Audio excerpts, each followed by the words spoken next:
mga idol? Welcome back to my channel. At sa araw na ito, i-share ko sa inyo yung aking step-by-step tutorial kung paano ako maglinis ng aking sasakyan. Okay, so una sa lahat, check muna natin yung ating mga gamit. Maganda may high pressure cleaner tayo. Dapat meron tayong ganito, shampoo. Hindi dapat tayo gagamit ng matatapang na sabon katulad ng mga panlaban na sabon. So ito yung ginagagamitin natin. Ito pa yung price niya, nakalagay 129 pesos. Okay, so shampoo, foam, para to sa tire block. Meron tayong microfiber. Okay, so mas maganda kung dalawang microfiber.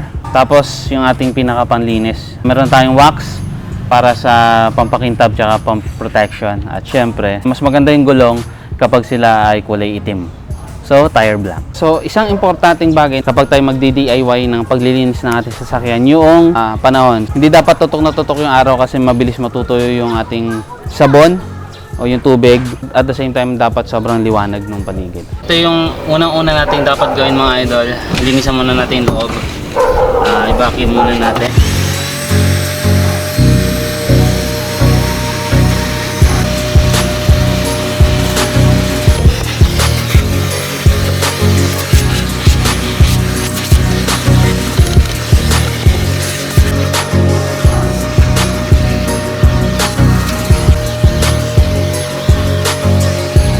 After sa harap, sa likod naman, i-forward lang natin ito, tapos ibaba natin ito.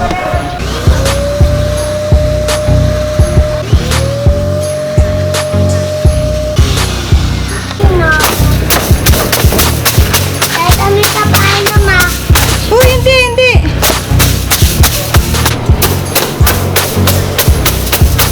Kailangan natin linisin muna ng tubig sa pamamagitan ng ating high pressure cleaner. So ganito lang yan. Yan, so lilinisin natin yung ilalim. Yan. Kailangan malinis ng buti yan.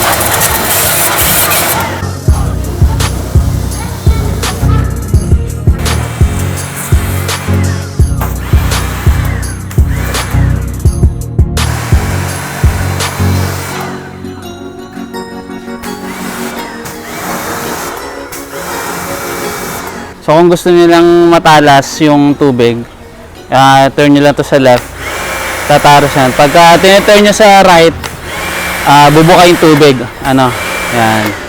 Kapag natanggal mo na yung mga dumi sa pamagitan ng tubig tsaka nung kamay mo o nung basahan na pinalilinis mo na sasakyan, saka mo na siya pwedeng shampooin. So ganito lang yon. Sobra-sobra na yan. Sa taas ka dapat mag-uumpisa. Okay?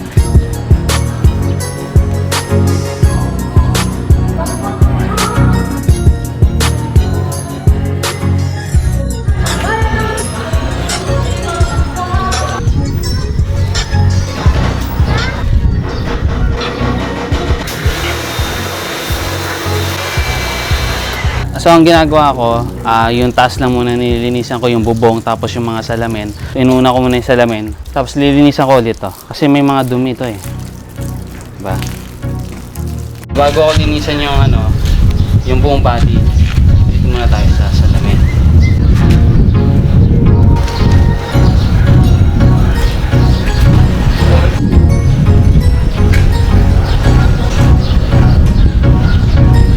Yan ang isang reason, itong mga dark spots na yan, kung bakit kailangan maglinis tayo sa maliwanag na area. Kailangan buksan nyo yung trunk kasi may mga dumi dyan na hindi mo nakikita.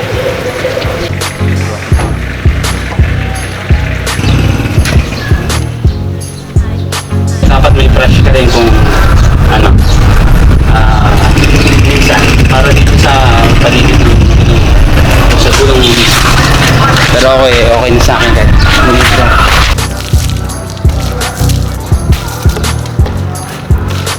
Magandang pantuyo ng sasakyan natin yung microfiber kasi nakakalinis talaga siya tapos iwas si scratches.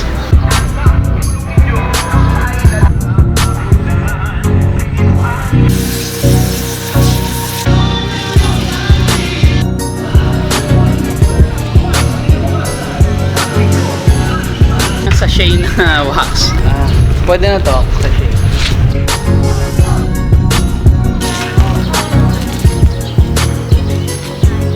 Para mas kumintap tsaka para may protection sa sa mga acid rain, ganyan.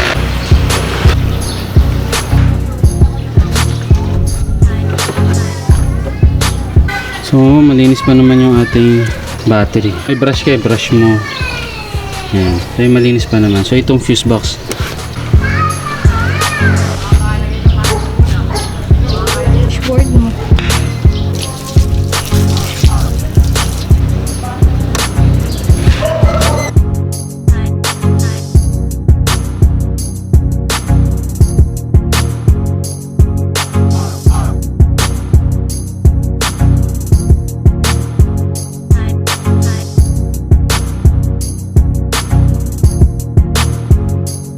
So yun na yun mga idol, tapos na yung ating paglilinis natin sa sasakyan. Kung meron kayong mga additional infos para mas maging maganda yung paglilinis natin sa sasakyan, just comment down below.